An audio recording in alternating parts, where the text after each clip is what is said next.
Ya, muy bien, gracias, Kelly. Como les decía, en este contexto con el cual nos está tocado vivir a nuestro país y en el mundo, el grupo etario más vulnerable es el niño menor de 5 años, igual que el adulto mayor. Entonces, el primer nivel de atención se ha visto de alguna manera, pues, suspendidas las atenciones, ya que con ellas se han dado prioridad a lo que es la atención del COVID-19.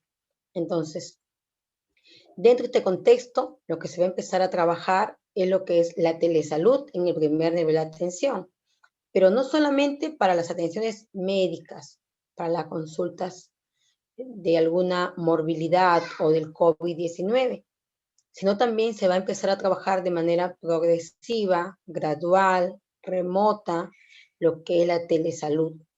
Pero para ello es importante conocer lo siguiente: cómo aprenden los adultos. ¿Y por qué los adultos?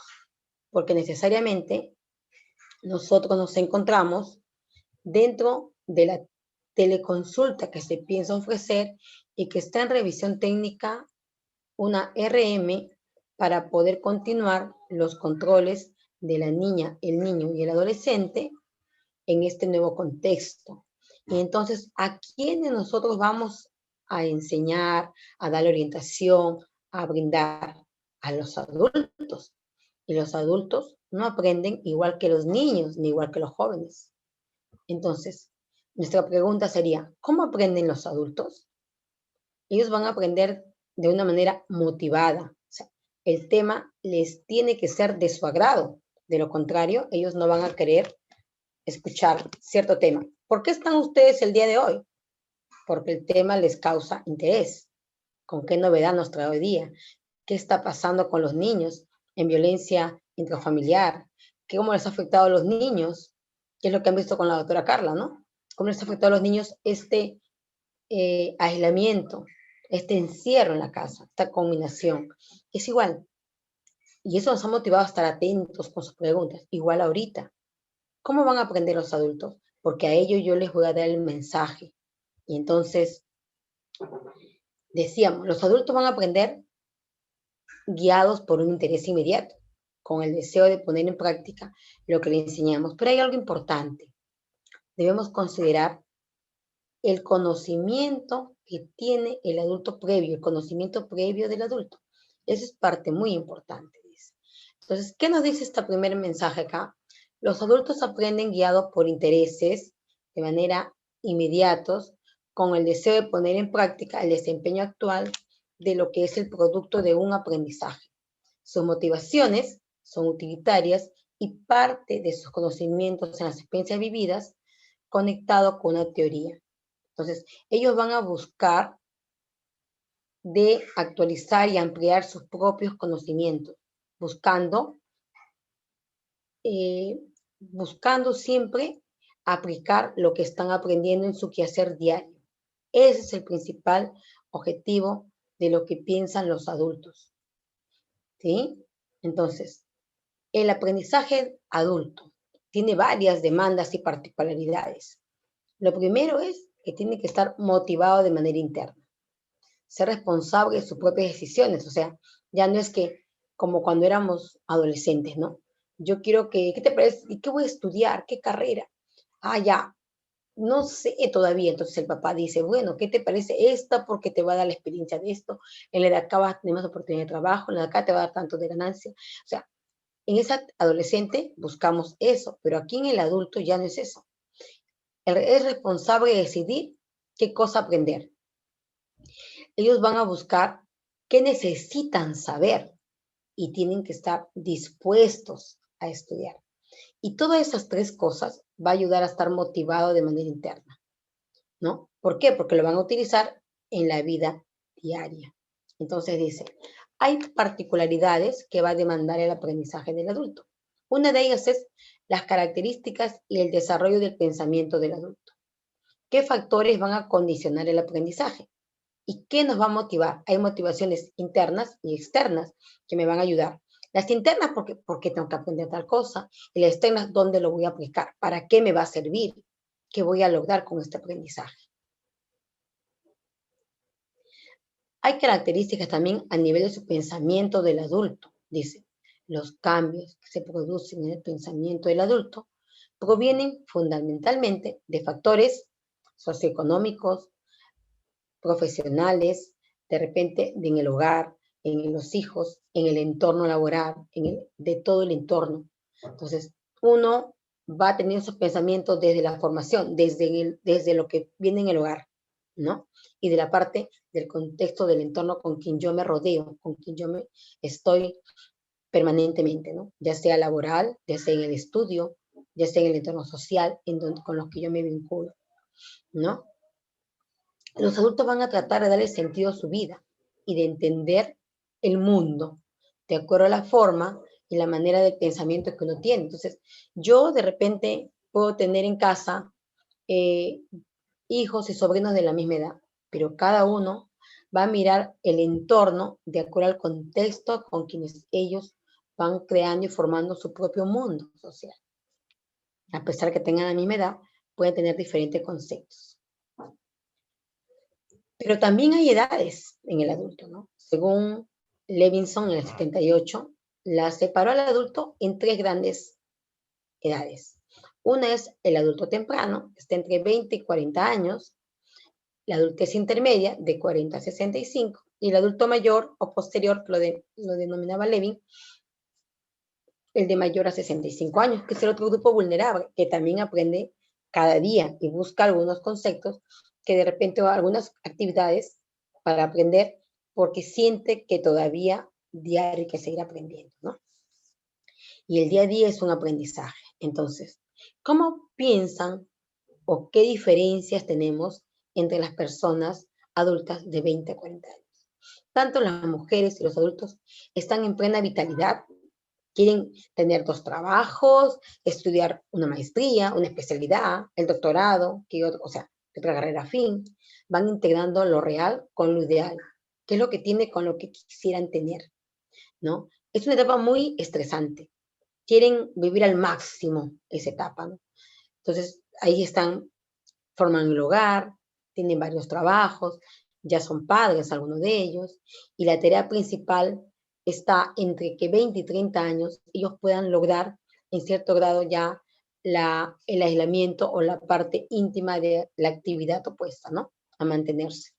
Entonces, como verán, es una etapa en la cual ese grupo activo, el que busca pues lograr todas sus metas al máximo, dicen, después de los 40 ya fue, ¿no? A uno de ellos.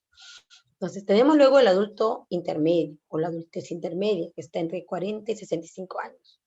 Hay una experiencia más reflexiva, introspectiva, ya a la etapa anterior, en el cual piensan ya la inclinación física, hay más agotamiento, ya lo que hacía antes no lo puede hacer con la misma mentalidad o agilidad mental, o la misma, se van a cansar más frecuentemente, ya no van a poder hacer toda esa carga de actividades que realizaban en algún momento. Se pueden producir cambios a nivel familiar, a nivel de los hijos. Este periodo, algunos de los hijos ya dejan el hogar, van a tener un poco de miedo de quedarse vacíos, el nido vacío en casa, porque ya los hijos van formando su propio hogar. Y es fundamental para tener un equilibrio de la productividad y el estancamiento. Entonces, en realidad, ya es la edad en la cual algunos empiezan a tener una serie de depresión, aislamiento, porque no quieren estar solos. Y ahora con todo el contexto, creo que mucho más. Entonces, luego tenemos la adultez posterior, que va a ser centralizada este periodo en cambios físicos principalmente, pero ya también la tarea primordial es lograr una integridad, ¿no? Yoica, o sea, entre uno mismo, la desesperanza ya. Entonces ya tienen miedo ellos, en su integridad, a afrontar el miedo, la virtud, que nos llamaba en algún momento Erickson, con la sabiduría. Ellos tienen temor, ¿qué me va a pasar? No dejé tal cosa, mis hijos, mis nietos cuando yo no esté, ¿qué me va a suceder? ¿Qué me falta completar para poder sentirme yo de repente realizado? ¿Qué no hice años antes, no? ¿Qué es? ¿Y por qué les hablo de las etapas? ¿Qué tiene que ver con la comunicación? Tiene que ver con mucho, porque yo primero tengo que saber cómo el adulto piensa para de esa manera tener entendido programar mis mensajes. porque muchas veces quien llega con el niño es un adulto temprano, puede que sea un adulto intermedio o prácticamente esté al cuidado de un adulto mayor, que es el que se queda muchas veces con los niños o niñas en casa. Luego tenemos factores que van a condicionar los aprendizajes de los adultos. Y aquí ellos van a marcar mucho sus experiencias en el aprendizaje. Si hay un fracaso o un éxito anterior en el aprendizaje, el temor a ser inútiles, al esfuerzo, debido a las creencias que se han presentado con una manera de repente de afrontar con facilidad el nuevo aprendizaje, ¿no? Hay una resistencia al cambio, incorporar nuevas ideas, nuevos paradigmas. ¿Qué pasó ahora? Hay que lavarnos las manos, el distanciamiento, el uso de mascarilla. Y había mucha resistencia y hasta ahora la hay con muchas personas, ¿no? Entonces, esa resistencia a no querer lograr ese cambio porque yo me creo el superhéroe, el que tengo de repente, el que no me voy a enfermarme, el que tengo mucha inmunidad. Igual, así como me resisto yo ese cambio, también en el trabajo, ¿a qué me puedo resistir? A la parte de la tecnología. Actualmente mucha gente no usa computadora y se ve forzado a aprender ahorita la información, la teleorientación, el telemonitoreo y lo que es la información a nivel de una computadora, el nuevo aprendizaje. ¿Y a cuánto nos cuesta hasta ahora seguir pues trabajando en las aulas virtuales? Primero, no, no quiero la computadora, no, que no. Y ahora se ven forzados, sí o sí, a muchos jóvenes que antes tenían temor de mandar un mensaje, de entrar al aula virtual, y ahora todo es de esa manera, del Zoom. Entonces, también esa resistencia, pero ¿qué pasó? Tienen que incorporar esas nuevas ideas al tener que formarse estos nuevos conceptos del aprendizaje, ¿no? Los prejuicios sobre el tiempo idóneo de aprender, cuánto debo aprender, cuántos mensajes le debo dar al adulto. Se dice que el adulto va a aprender más y hay un mejor aprovechamiento del aprendizaje cuando el adulto, además de ver, de oír, va a hacer, va a replicar, ¿no? El aprendizaje es mucho menor, hasta un 30%, cuando el oyente solamente escucha, pero no ve nada. Luego se dice que este aprendizaje incrementa cuando además de oír, puede ver. Pero el aprendizaje es más eficaz cuando el oyente, en este caso ustedes, eh, escuchan, ven, pero también hay que hacerlo, o sea, haciendo una demostración, ¿no? Entonces, ese es el mejor aprendizaje cuando me enseñaste que debo comer tal cosa, pero además yo cojo mis mensajes y los pego. A ver, me estoy comprometiendo a darle a mi niño sus comidas espesas. Me estoy comprometiendo yo a darle de lactar a mi bebé en esta forma, porque en esta forma no me duele la espalda, porque en esta forma, en esta posición me sale más leche. Entonces, esos aprendizajes que además de escucharlos, verlos, lo practicamos, igual que el lavado de manos, va a ser prácticamente que tenga menos errores y mayor fortalecimiento en el cual refuerce el aprendizaje en el adulto, ¿no? Igual en los niños, ellos aprenden haciendo, como juegos, pero en el adulto ahorita que estamos hablando es oír, escuchar y hacer. Las obligaciones familiares y laborales que van a limitar de alguna manera el tiempo disponible, que van a actuar de manera negativa en este aprendizaje y le va a poner al adulto tenso, nervioso, porque no logra terminar los quehaceres o los compromisos a los que se ha programado. La pérdida de alguna discapacidad, esfuerzo o la necesidad de disponer un tiempo cada vez mayor para la recuperación, ¿no? Acá dice, el adulto va a aprender si está motivado para ello.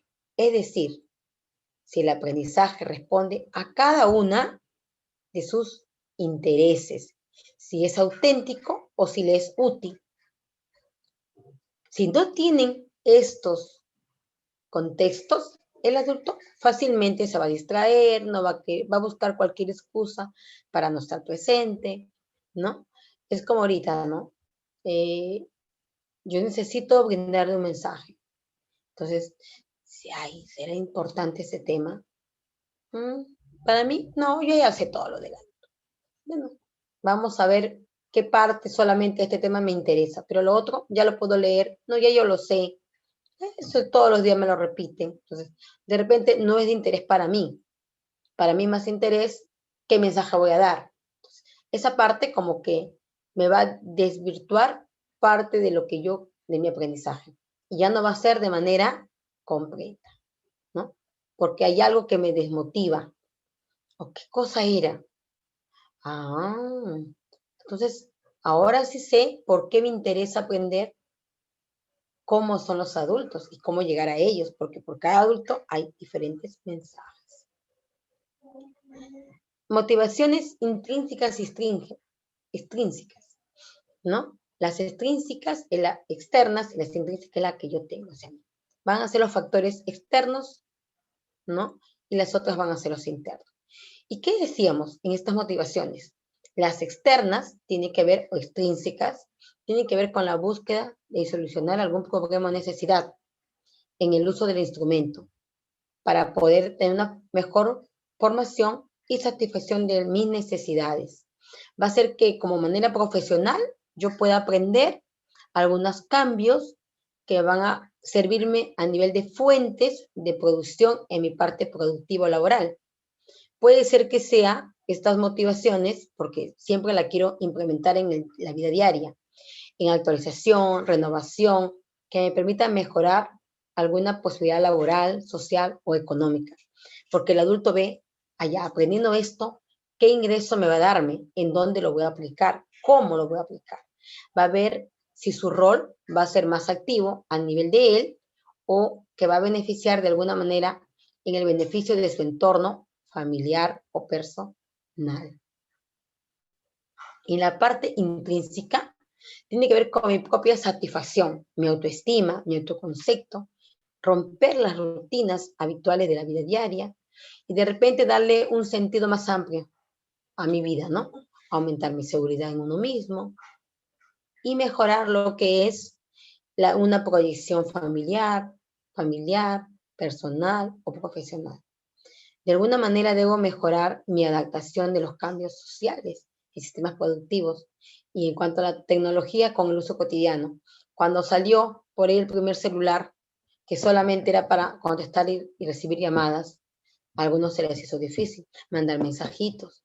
Pero a nivel de que ya queremos, nos gusta y es interés porque gasto menos créditos en mandar mensajes, tengo mayor megas, ¿no? Es ilimitado, empiezo a mandar los mensajes y empiezo a practicar, o sea, eso me da una mejor capacidad y así han ido aprendiendo los adultos. Para algunos les ha ido más fácil, para otros les ha costado un poco más, pero al final han ido aprendiendo porque han sentido la necesidad de su uso personal, individual. Aspectos a tomar en cuenta en la educación de un adulto.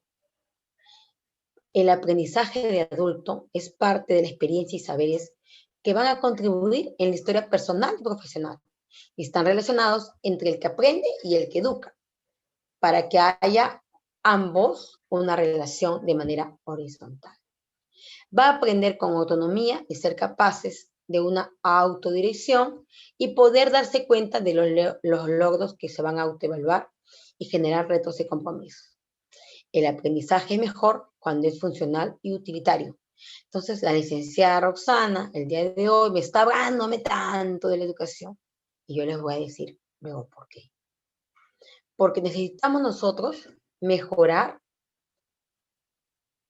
cómo les gustaría aprender a un adulto, porque mediante la teleeducación, la telellamada y la teleconsulta, nosotros tenemos que saber cómo piensan cada grupo etario y mis mensajes van a ir dirigidos de esta manera. Es decir, una nueva atención del primer nivel, el control de crecimiento y desarrollo, el control prenatal, la identificación de signos de alarma, el seguimiento de un niño con anemia, el seguimiento de un paciente con TBC, se va a hacer a través de una telellamada. Pero si yo no conozco qué necesita cada uno de estos grupos de adultos o cómo piensan cada uno de ellos, yo no voy a poder de alguna manera dirigir mis mensajes. Ese es el por qué el día de hoy se les está tratando de ampliar los conocimientos acerca de cómo aprenden los adultos. Porque en el futuro, o ya en este momento del contexto, porque muchos ya lo están realizando, necesitamos comunicarnos con ellos de manera asertiva, de manera adecuada, de manera oportuna, no juzgando al adulto, no cuestionando lo que está realizando. Recuerden que si nos están consultando, nos están preguntando, nos están haciendo una llamada o nos están recepcionando la llamada también, es porque ellos sienten el interés. Si yo no me dirijo de manera adecuada, de manera asertiva o de la manera que ya ahora sé cómo piensan cada grupo de ellos, puede que la primera teleconsulta o telellamada la recepcionen, pero en las posteriores te pongan traba. No, licenciada, estoy ocupada ahorita, ¿qué le parece si más tarde le devuelvo la llamada? Van a buscar una N de excusas. He ahí por qué estamos hoy día conversando cómo ven la mirada del aprendizaje de los adultos, porque nuestros mensajes de nosotros van a ir también enmarcados de esa manera. A veces decimos, uy, qué bien me llevo con la mamá de Pepito, o qué bien me llevo con la mamá de María, o la mamá de Mónica, mi paciente. Entonces digo, claro, es que de repente tanto la señora Mónica, la señora María, el señor Juan, tienen mi edad y de repente nos entendemos por eso con mayor facilidad. Pero de repente la que es más joven o la que tiene otra edad, ¿no? Del adulto mayor, me cuesta un poco más, porque de repente no sé cómo hilar los mensajes. Es el por qué tenemos que hoy día conocer un poco más acerca del aprendizaje del adulto, ¿no? Entonces, las motivaciones van a ser de manera interna, que van a partir de la necesidad del adulto y poder aprender. No podemos forzar el aprendizaje. No podemos obligarlo a que nos escuche. Señor, usted me tiene que recibir la llamada porque yo le voy a decirle que Juancito no está comiendo bien. Pero para ella está viendo que él está creciendo muy bien, que la ropa ya no le queda, que le está ajustando. Pero de repente tenemos que mejorar el tipo de ración de alimento, pero ella no te entendió el mensaje. Simplemente ella te dice, ya no quiero recibir la llamada porque la información que usted me dice no es la que yo percibo. O sea, para ella no es interés, no la puedo obligar. Que tiene que, primero tengo que hacerle ver la necesidad del mensaje que le voy a dar y por qué debe prestarme de repente la recepción de la llamada. Y yo también debo lograr buscar el interés y motivación en el adulto, ¿no? El aprendizaje tiene una gran carga racional. ¿Por qué? Porque hay que buscar un sustento. Señora, buenos días, ¿cómo está usted? O sea, no me presenté quién es, de dónde soy, qué es lo que busco, por qué le voy a hacer las preguntas, porque de repente también estoy invadiéndola, ¿no? Y no encontramos esa manera de interpretación. O de repente en la primera respuesta, ay, señora, ¿cómo me va a decir usted eso? Pues ya la estoy juzgando. Entonces, y de esa manera ellas no van a poder colaborar. Luego, el adulto es un ser integral con estilos diferentes para aprender necesidades sociales, afectivas, con una historia personal y con una carga laboral. El adulto también puede manifestarse una resistencia al cambio, con miedo a no hacer el ridículo, a una presión del grupo, a un desánimo cuando se siente que no quiere aprender o lograr los objetivos. Entonces, de aquí yo no me puedo juzgar, hacerlo sentir mal ante el entorno, ¿no? De repente buscar otra forma de llegar al mensaje, no haciéndolo sentir, uy, qué torpe eres, ya te expliqué y otra vez ahora, ¿no? Entonces, lo va a desanimar, va a hacer que de repente se aleje o ya no quiera continuar con el aprendizaje que se está brindando.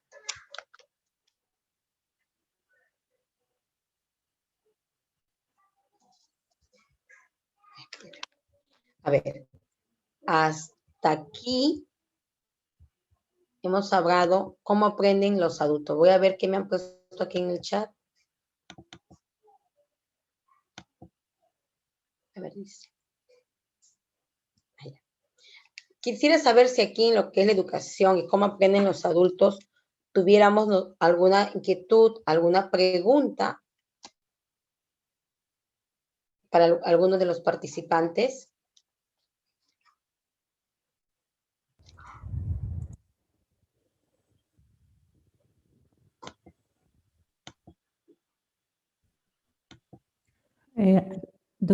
Al parecer no hay ninguna consulta todavía, puesto que le estoy motivando a los participantes que puedan hacerlas. Aprovechen que contamos con la magíster Elizabeth. Debemos aprovechar este tiempo durante todo el tiempo que nos queda, ¿no?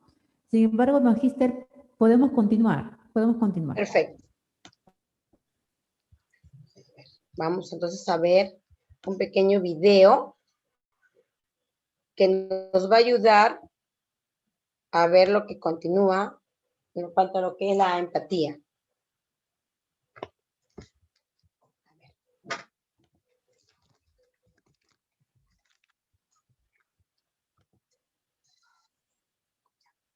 ¿Se escucha?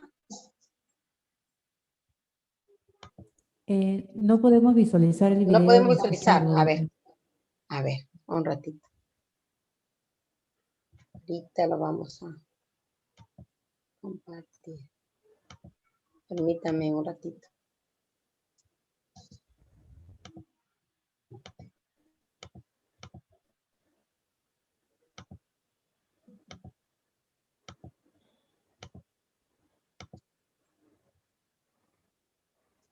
Ahora, ¿se ve? Señorita Kelly, ¿se ve? No, se muestra pantalla negra. Pantalla negra. No, A ver, está en pantalla oscura. a ver. Debe estar cargando. Ya, Ahí ahora está, sí. ahí está. Ya, ahora sí. ¿Qué es la empatía y por qué es tan diferente a la simpatía? La empatía te lleva a la conexión. La simpatía te empuja a la desconexión.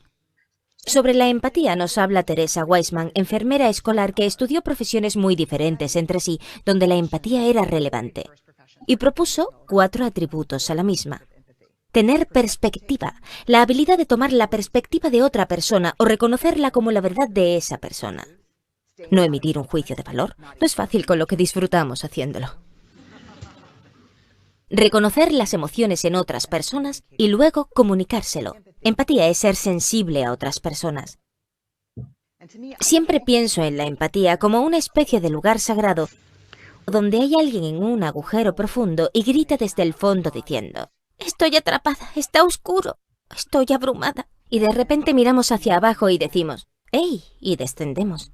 Sé lo que es estar aquí abajo y no estás sola. La simpatía es...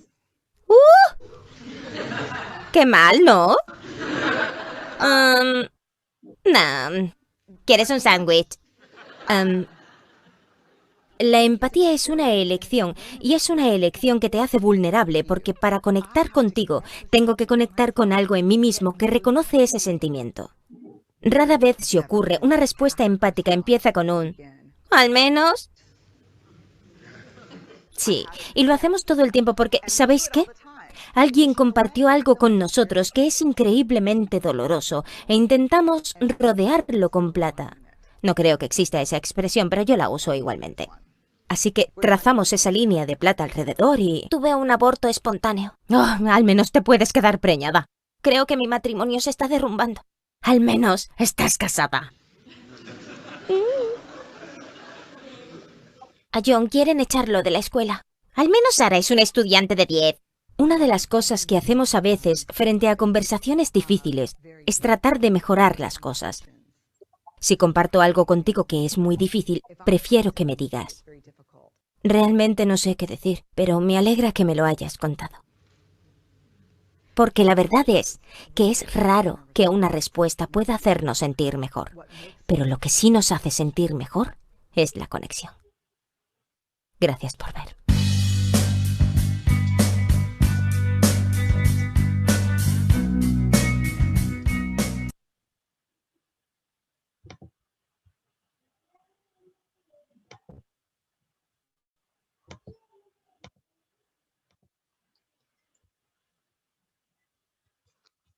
A ver.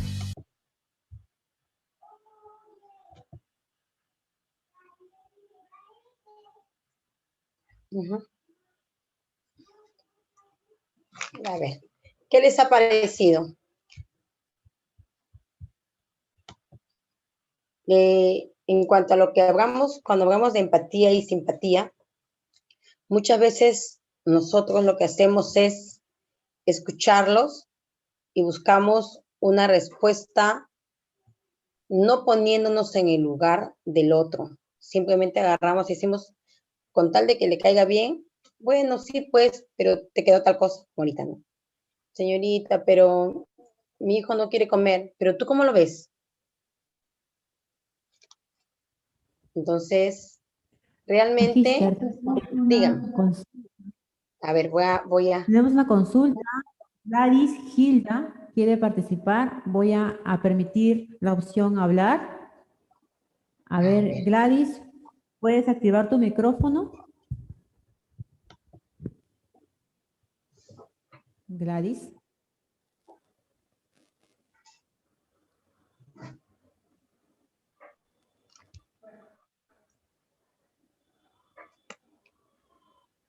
Creo que Gladys, bueno, no está, no está. ya. Bien. Entonces, gracias, Kelly.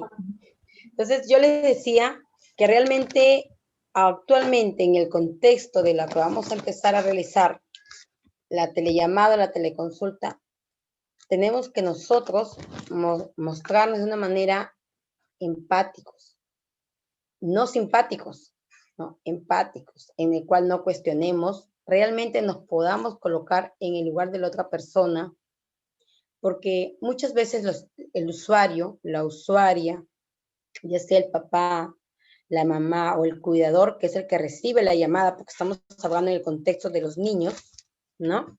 Que están siendo pues combinados en el hogar y que le falta completar alguna actividad preventiva, necesitamos de alguna manera mejorar nuestra escucha, pero esta conversación, esta escucha tiene que ser de manera activa. No solamente que el profesional esté conversando y que el que recepciona, el oyente, esté permanentemente sí, ya, no, con preguntas abiertas y no cerradas. Entonces yo tengo que hacer preguntas abiertas para decirle, y señora, buenos días, ¿cómo está usted? Me presento, ¿cierto? Luego le digo, el día de hoy le estoy llamando para saber cómo está María. ¿Le gustaría a usted contestar alguna de las preguntas que le voy a hacer? ¿Está de acuerdo usted? Ah, sí, y tendrá un tiempito para poder hacer esas preguntas, demorarán unos 10 minutos a 15. Pero si usted ve que hay una pregunta que no puede contestar, usted me avisa. No está obligada a responderla. Estoy haciendo empática, asertiva mi pregunta o estoy imponiéndole. Estoy tratando de llegar al oyente, le estoy preguntando si realmente quiere que le haga las preguntas, me he presentado con ella, pero no le dije por qué era importante las preguntas. Entonces, se quedó pensando, ¿no? Ay, qué cosa querrá. Pero si le digo, además de lo que le dije, le digo, quisiera saber con estas preguntas si su niño, si su niña María necesita alguna actividad para poder realizar alguna orientación, alguna información para poder mejorar la atención de su niña o el estado nutricional o alguna actividad que ella requiera, ya sea en el centro de salud para programarle alguna vacuna o alguna consulta. Estaría bien que usted me pueda contestar estas preguntas. Entonces ella dice, no, no hay consulta en el centro de salud, la licenciada me está llamándome, me está explicando por qué, y sí es importante que yo le dedique los 10 minutos, porque las dudas que tenía y nadie me la ha resuelto en estos meses de la pandemia, van a ser necesarias, porque voy a aprovechar en que me diga qué va a comer, o por qué no se está poniendo de pie. O sea, ya la motivé a ese adulto o adulta, depende de quién me contestó la llamada, porque es importante hacer esas preguntas o ese cuestionario que le iba a demorar 10 minutos, que sí es valioso, porque va a poder de repente sacar las dudas de que tiene acerca de su niño. ¿Se dan cuenta? O sea, tengo que haber hecho un preámbulo para que me pueda escuchar de manera asertiva y no obligada. Ahora, ¿por qué hablamos de la empatía y la simpatía? Porque muchas veces estas conversaciones se dan no de una forma en la que el oyente quisiera, sino que hemos visto acá, está en el pozo, ¿no? Está abajo. ¿Y qué pasó con el osito? Bajó y le dijo, ¿sabe qué? Sí, pues yo sé lo que se siente estar acá, ¿no? Le dio un abrazo. Se puso en el lugar del otro. Mientras que el que estaba arriba en la escalera se bajó y se comió su pan, su sándwich. Así pues. Pero has tenido un aborto, pero puedes volver a ser madre, ¿no? O sea, quiero ser simpática, pero no le dijo cuánto lo siento, vas a tener la oportunidad en algún momento de, a mí no me ha pasado esto, pero de repente la próxima va a ser mejor, no te preocupes, vas a tener mejor apoyo, vas a contar conmigo para que necesites, si te sientes mal, en cualquier momento llámame, yo estoy para ayudarte. Ahí sí, yo no te puedo explicar más cosas porque no he pasado lo que tú, pero aquí estoy yo para escucharte, acompañarte en lo que requieras. Entonces, ese es diferente a simplemente decir, ah, bueno, pues sí, fue un aborto, pero vas a tener la oportunidad de volverte a embarazar y podrás ser madre en algún momento. Es diferente desde la forma como la dijo, el tono de la voz y el mensaje que quiso dar, ¿no? Tiene mucho que ver y eso porque ahí veíamos la comunicación también no verbal, que es la mirada, los gestos que realizamos. Ahora, en esta telellamada, la teleorientación, si bien es cierto, muchos de ellos van a ser por teléfono, pero en algún momento van a ser también videollamadas. Entonces vamos a poder de alguna manera también observar los gestos, ¿no? O la conversación no verbal que presenta o que realiza también el oyente, no la otra persona. A ver, dentro de la escucha activa o asertiva, tiene que ver con que Lydia Strong decía, ¿no? Escuchar a medias, es como acelerar a fondo, estando en un punto muerto. O sea, no hay gasolina, ay, ¿qué me estará diciendo? Escucha activa. Pero no tengo el interés, ¿para qué me serviría este tema? Está hablando y hablando de lo mismo, a mí no me interesa, porque no me sirve de nada. Entonces, ¿qué dice? No, estoy hablando, pero todo va a un saco vacío. Te digo y entra por una oreja y te sale por la otra. Porque de repente yo no le hice ver la necesidad de ese aprendizaje. Que ese mensaje que le voy a darle le va a servir para que lo aplique en un futuro o en la vida cotidiana. O que va a mejorar su mejor desenvolvimiento personal, individual o familiar. O sea, no llegué a calar eso. Como no llegué, prácticamente no es activo. Que diga lo que quiera, me da igualito. Debe estar esta escucha activa. Voy a estar atento a lo que el interlocutor, el que recepciona la llamada, ¿no? Me haga, me interrumpa, porque de repente quiere intervenir. No, un ratito, déjame terminar. Que termine. A ver, dígame usted, a ver si estar atentos, como ahorita, ¿no? ¿Qué preguntas tienen? Porque el que recibe la llamada, en este caso, el interlocutor, ¿no? Va a estar atento al oyente, entonces va a poder intervenir, va a poder estar atento a la comunicación asertiva, de repente a los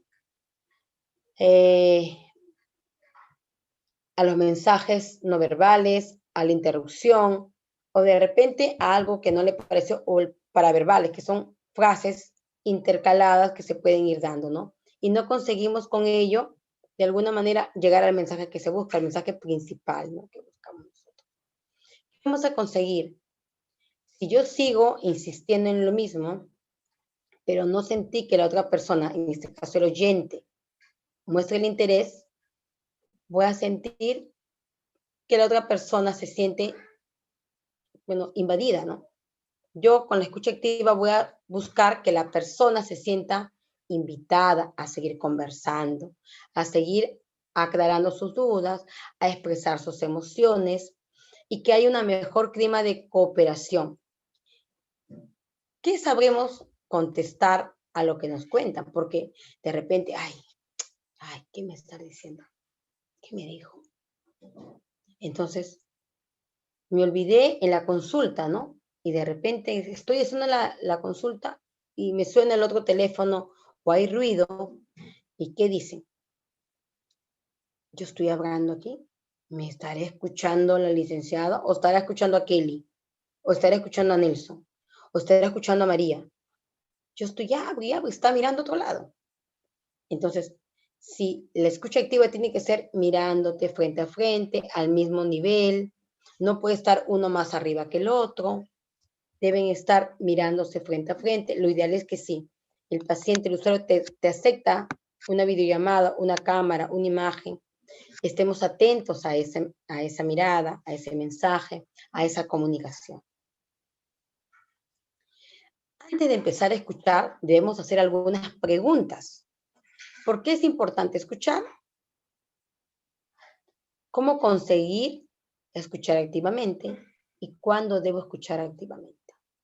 ¿Por qué? Porque si yo no sé en qué momento escuchar y en qué momento, cómo lograr que la otra persona me pueda escuchar, esta comunicación se va a ver cortada, fraccionada y no me va a darme una respuesta. Solo yo voy a hablar y el participante, ¿no? O el oyente, en este caso la mamá, se va a quedar de manera en silencio, no va a querer retroalimentar. Conectar con el paciente. Más el uso del EPP paciente nos miran extraños.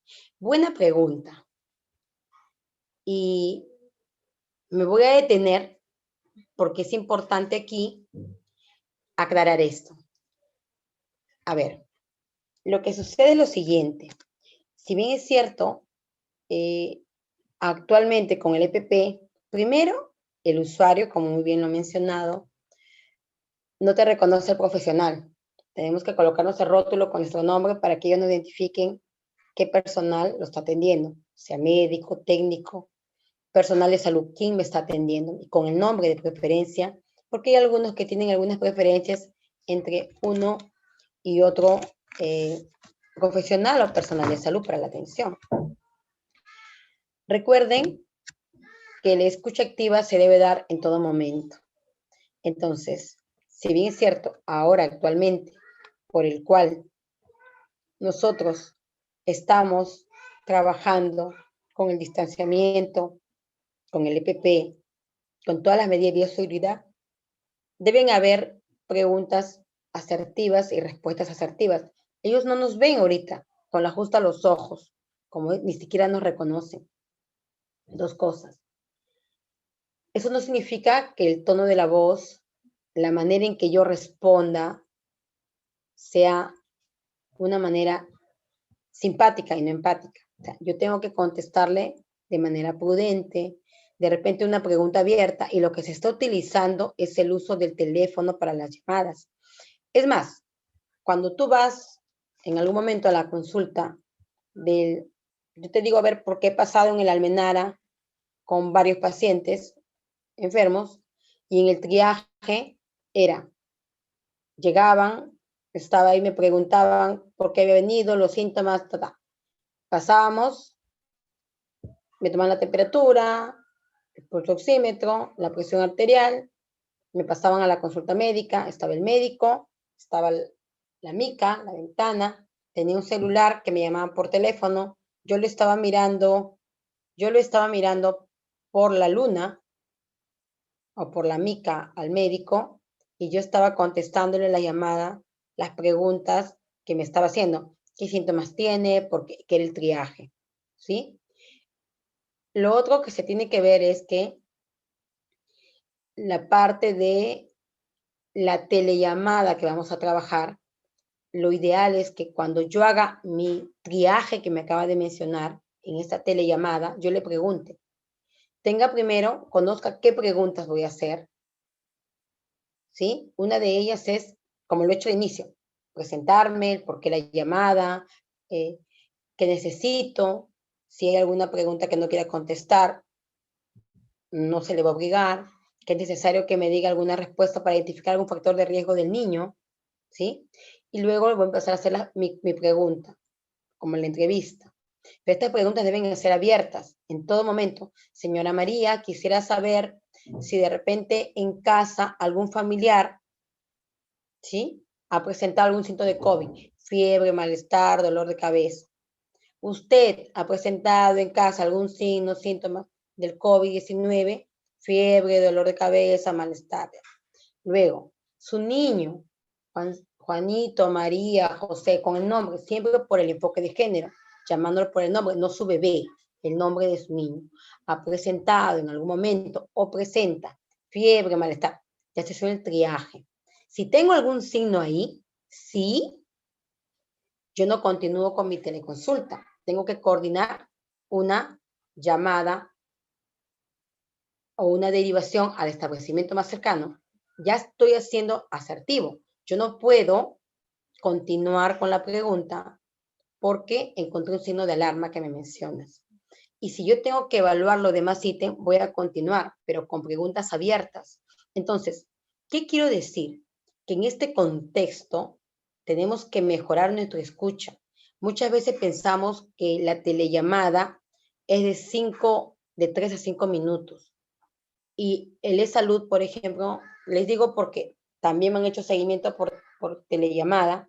Señora, buenos días, ¿cómo está usted? Le habla el médico de cardiología y en esta oportunidad quiero saber, hoy tiene una consulta conmigo, dígame, ¿tiene alguna molestia? No. ¿Le duele algo? No. ¿Terminó sus medicamentos? Todavía tengo para 2 días. Ah, ya, muy bien. ¿Y ha mejorado del día de ayer, de hace una semana para acá, o de que salió del alta para hoy día? Bueno, un poco, me duele todavía la espalda. Ah, ya, muy bien. Entonces, ¿cree usted que tiene que seguir el descanso? Sí, doctor, yo creo que sí, porque todavía me duele, me canso. Ah, ya, muy bien. Entonces, le doy 15 días más de descanso. Eso es todo, cualquier cosa, vuelvo a pedir su cita. ¿Fue asertivo? No me preguntó si en casa había un familiar con los signos y síntomas, si tenía algún malestar. O sea, las preguntas fueron sí, no, sí, no, sí, no. No me demoré, creo que 3 minutos. Ahorita todavía, pero ni 2 a 3 minutos. Esa fue la consulta.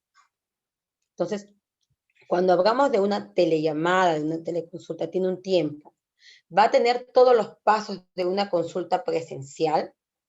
Entonces, el oyente, el receptor, en este caso el oyente es el que hace la teleconsulta, el profesional de salud, y el receptor es el usuario y el paciente. Entre los dos debe haber una respuesta de un ir y viene. No solamente tajante, sí, no, es ser abiertas para que pueda explayarse y debe tener el tiempo que necesita tomárselo, ¿sí? Por eso es importante aprender a escuchar. Si yo solamente soy la que hago las preguntas cerradas, entonces no le doy pie a que me pueda explicarme el usuario qué es la molestia que tiene, porque de repente de la enfermedad ya ha mejorado, pero hay alguna otra complicación, alguna otra molestia que no le di oportunidad a que me las diga.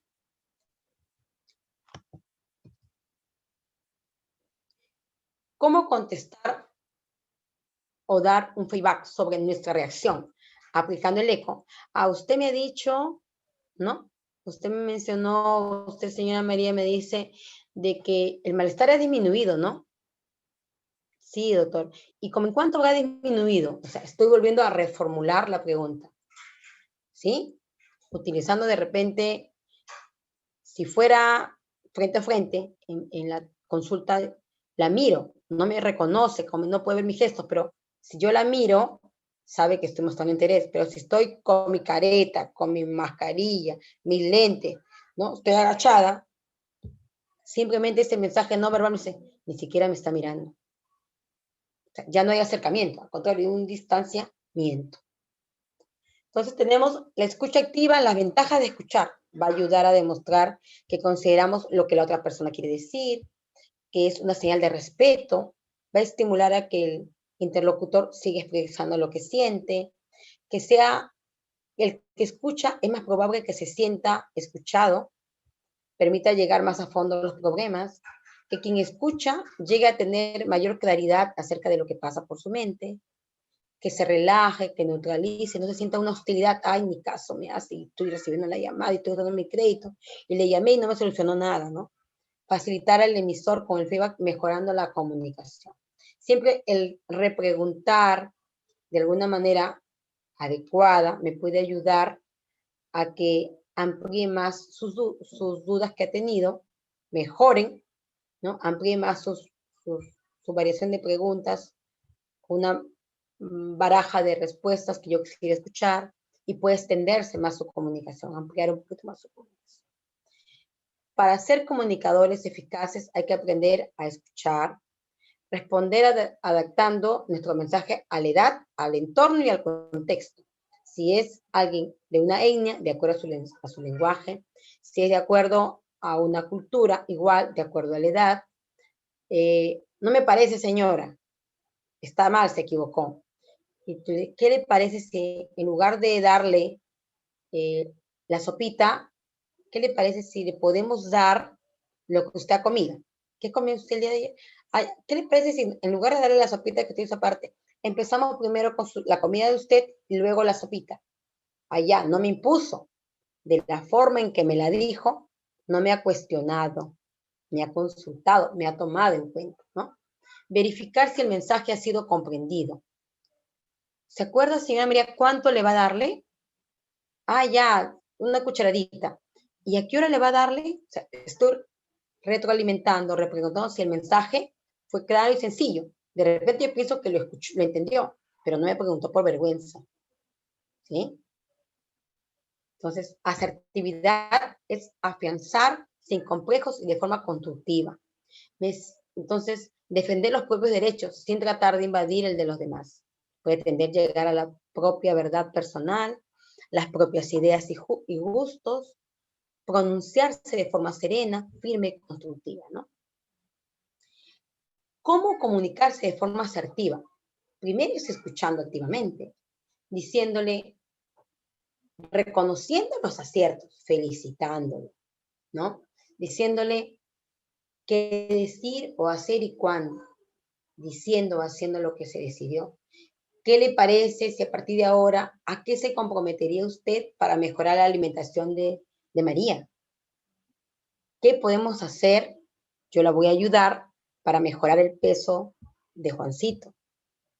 Sé que no está comiendo muy bien, que usted ha hecho todo lo posible, pero ¿qué le parece si juntas buscamos una alternativa? Entonces, no se siente sola, siente que la estoy acompañando en el proceso. Soluciones en las que es eficaz la asertividad. Cuando hay que pedir algo fuera de lo normal, cuando hay que decir no. De repente sé que hay que aprender cómo decir el no también. No, señora, ¿sabe qué? A partir de hoy día yo a usted le va a quitar la sopita porque yo le he dicho que la sopita no alimenta. Y mi mamá me ha criado, dice, a los 10 hijos con pura sopa. Entonces, hay que saber cómo decirle no. Pero también, si hay que decirlo, hay que plantearlo, pero de una manera adecuada, sin que se sienta que es cuestionado. Cuando uno quiere hacer una crítica, hay que saber cómo hacer la crítica. Como hace un momento decíamos, ¿no? ¿Qué le parece si en lugar de darle la sopa, a partir de ahora empezamos a darle lo que usted come y continuamos luego, si aún quiere, con la sopita? Ya que como es más líquido, lo va a llenar por un momento, pero no va a ayudarle en el peso. ¿Está de acuerdo? Ah, sí, está bien. No le dije que no le dé. Después de, indirectamente le he dicho que no. Si va a empezar, ¿está de acuerdo? Perfecto, pero ella participó en la decisión. De lo contrario, a lo que se comprometa no va a haber resultados. Ante expresiones humillantes o despectivas, hay que saber cómo entrar ante esa situación y no tratar de hacerlo sentir mal ante el resto de las personas. Situaciones difíciles. ¿Qué vemos aquí? O sea, vemos un jefe que le está llamando la atención, ¿no? Y empieza a discutir. Esas situaciones no son asertivas. no pueden ser asertivas. Tenemos nosotros que ser más, y no hay eficacia. Dice, en situaciones de dominación pura, no es eficaz cuando el entorno es intensamente no asertivo. O sea, cuando es estresante, cuando hay grito, mucho o poco van a prestar atención porque los dos van a querer tener la razón. Y es mejor calmarnos, esperar un momento, ¿no? No estar discutiendo y decirle lo que uno piensa, pero de manera adecuada, ¿no? Entonces, y aquí no va a haber buenos resultados. Al contrario, yo por darle la contra voy a hacer lo mismo. No fue asertivo. Estilos de comunicación. Manipulativo. Voy a manipular a la otra persona, ¿no? Si no me da permiso, me voy a escapar igual. El pasivo, está bien. Sí, pues, tienes razón, a pesar que yo no estoy de acuerdo. El agresivo, te he dicho que tienes que ir, imponiéndome, ¿no? Y asertivo, ¿qué te parece si al final de tu clase vamos juntos a ver lo que íbamos a comprar o las decisiones? Sí, está bien, entonces estamos de acuerdo, ya. Entonces, hay todos estos tipos de comunicaciones que van a ayudar a ser pasivos, asertivos, agresivos o manipulativos. Que acá le dejo, tiene que ver con las conductas, con sentimiento propio, con el sentimiento del otro, con las razones que yo pienso brindar, con la interpretación de los otros, con las conductas no verbales, con los mensajes y con las conductas de otros. En las conductas, miren, en los mensajes que vemos, en el pasivo dice, lo que vosotros queréis. Y asertivo digo, en mi opinión, a mí me gustaría. Pero agresivo digo, esto no se puede aguantar. ¿Cómo te manipulo? Según el estudio, lo que te conviene es, o sea, los mensajes en los 4 estilos y elementos de la comunicación, tanto en el pasivo, en el asertivo, en el agresivo y en el manipulativo, dije el mismo mensaje, solo que de la forma en que la dije, en el estilo en que yo dije, va a influenciar o va a hacerme ver una comunicación asertiva o no asertiva. Voy a ser empático o antipático o simpático, ¿no? Entonces, lo que buscamos es que haya una comunicación con estilos de repente asertivo, que es lo ideal, ser empático con el oyente para poder tener buenos resultados en las telellamadas, en las telecomunicaciones y en la comunicación actual en la que nos encontramos. Las técnicas que van a servir para modificar estas conductas habituales, defensivas o ansiosas, muy a menudo se presentan durante todo este proceso formativo, o sea, desde pequeño, ¿no? El papá le dice, no, tú no puedes opinar, tú no tienes edad para opinar, te pones esta chompa verde porque te la hizo tu abuelita, pero no le gusta al niño. El niño tiene 4 años y no quiere la chompa, ¿no? No quiere, pero te la tienes que poner. Vemos todo el tiempo, ya desde pequeño, hemos ido formando que tiene que aceptar lo que el adulto dice, pasivo. No le dejamos que nosotros puedan su propia opinión. Entonces, estas técnicas o este proceso tiene que ver con la asertividad subjetiva, con un banco de niebla o que estoy, o un edredón que quiero ocupar, tapar todo lo que busco, un compromiso viable que puedes lograrse, con este compromiso puedo lograr ese objetivo que busco, y un disco rayado que repito, pero no llego a nada. ¿En qué consiste la asertividad? Ya sé que tengo que ser asertivo, pero una asertividad subjetiva consiste en expresar de manera asertiva los sentimientos negativos de la otra persona o de los demás. Cuando tú explico objetivamente el comportamiento del otro, describo la incapacidad del comportamiento correctamente en la vida. El resultado de esto es, entonces yo siento mis sentimientos. Preferiría mejor hacer tal cosa, ¿no? El banco de niebla de edredones consiste en que no fuese la resistencia de las declaraciones críticas. Por ejemplo, confié en ti pensando que eras capaz de realizar una buena presentación. Lo hiciste de una forma, pero no me gustó nada. O sea, le dije que está bien, pero que era capaz de hacerlo, ojo, pero que no lo hizo como yo le indiqué. Entonces, ¿cuál es la niebla? Es cierto, posiblemente existían muchas formas de hacer la presentación, pero el tipo de letra y los gráficos de la barra no me gustó nada. sea, aquí lo hice sentir mal. Hubiera sido mejor que le diga, mira, los gráficos se pueden hacer de diferentes formas. No estoy de acuerdo con lo que tú me has presentado. Es cierto, hay un desacuerdo, pero ¿qué te parece si le cambias la letra? Las gráficas están bien, pero hubiera sido mejor en Arial 15, en Arial 14, y no en la Tuman que le has puesto. Entonces, la forma en que lo dije, se sintió que yo lo estaba invadiendo o que él no era capaz de lo que pudo hacerlo y que su trabajo todo fue pésimo. Y no fue cierto. Solamente que yo no le dije, de repente, las características que yo quería. Y él tampoco me preguntó algunas consideraciones por el trabajo. Pero es solamente por haberle dicho, confío en ti, pensé que eras capaz de realizar una buena presentación, lo has hecho de una forma que no me gustó, le hice ver que nada sirvió, que su trabajo no valió para nada. Entonces, compromisos viables siempre y cuando no estén en juego nuestros derechos y el respeto hacia los otros mismos. Carmen, ejemplo, Carmen, mira Rosa, si llegas tarde a clase, nos hace perder el tiempo a mí y a tus compañeros. Rosa dice, perdona, pero es que me quedo dormida. ¿Qué culpa tengo yo de que te quedes dormida? Carmen dice, entiendo que te quedes dormida, pero te agradecería que fueras puntual por el respeto también a tus compañeros, ¿no? Rosa dice, es que últimamente tengo insomnio y me quedo dormida de madrugada. Carmen dice, vale, ¿qué te parece si cuando llegas tarde esperas al descanso para que vayas al aula? Te estoy comprendiendo, estoy siendo empática. Entiendo que te estás quedando tarde, que no duermes bien por el insomnio, pero al entrar al intermedio interrumpes.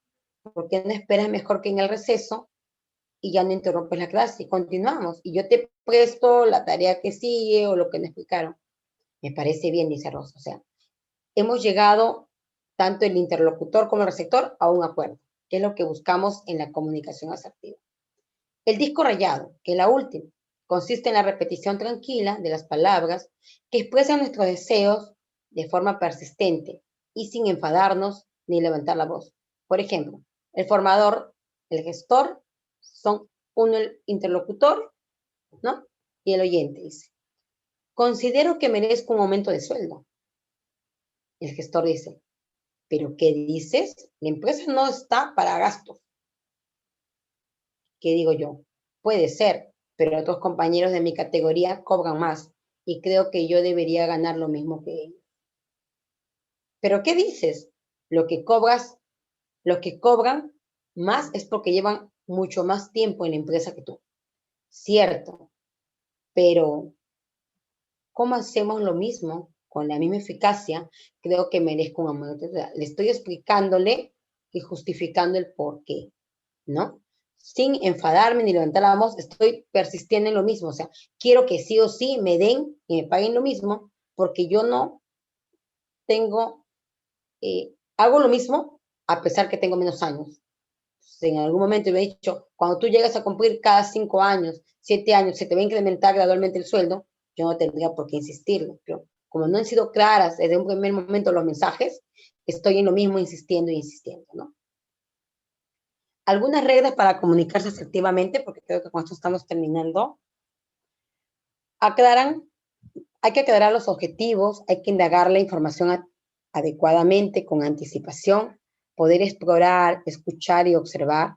No interpretar sin poder corroborar qué quiso decirme el interlocutor.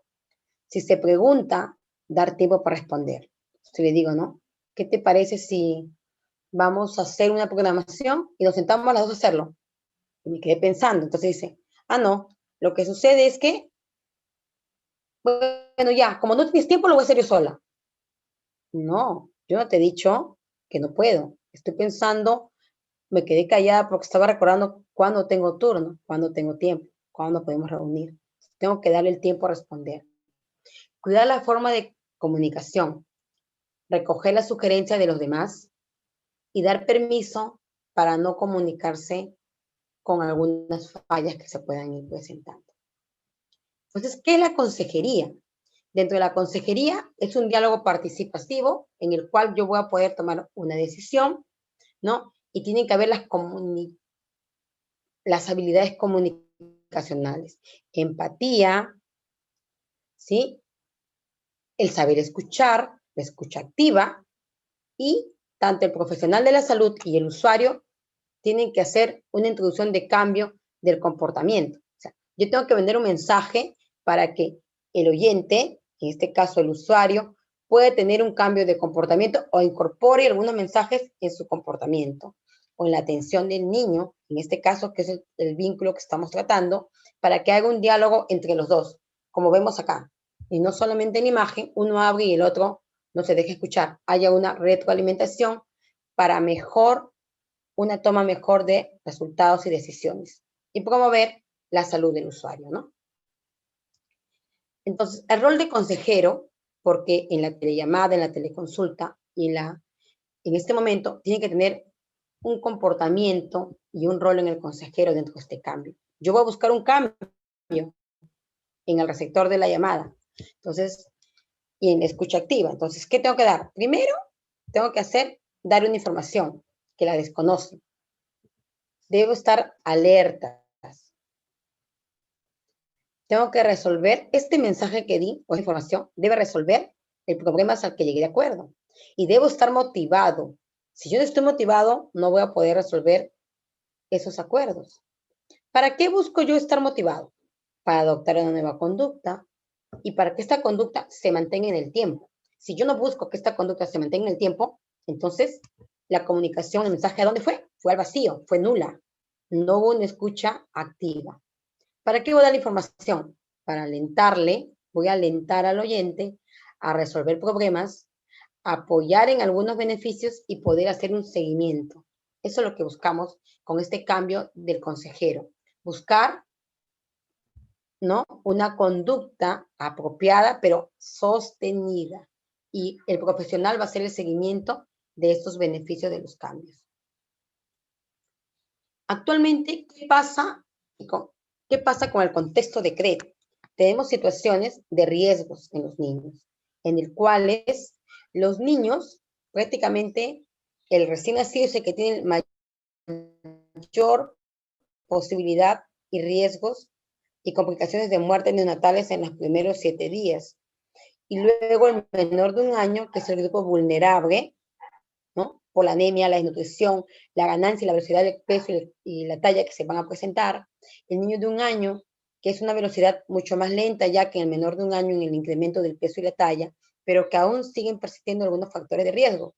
El por qué hay que suplementar dentro de los 1000 días de vida, logrando niños con buen peso, con buena talla, saludables, con un entorno adecuado,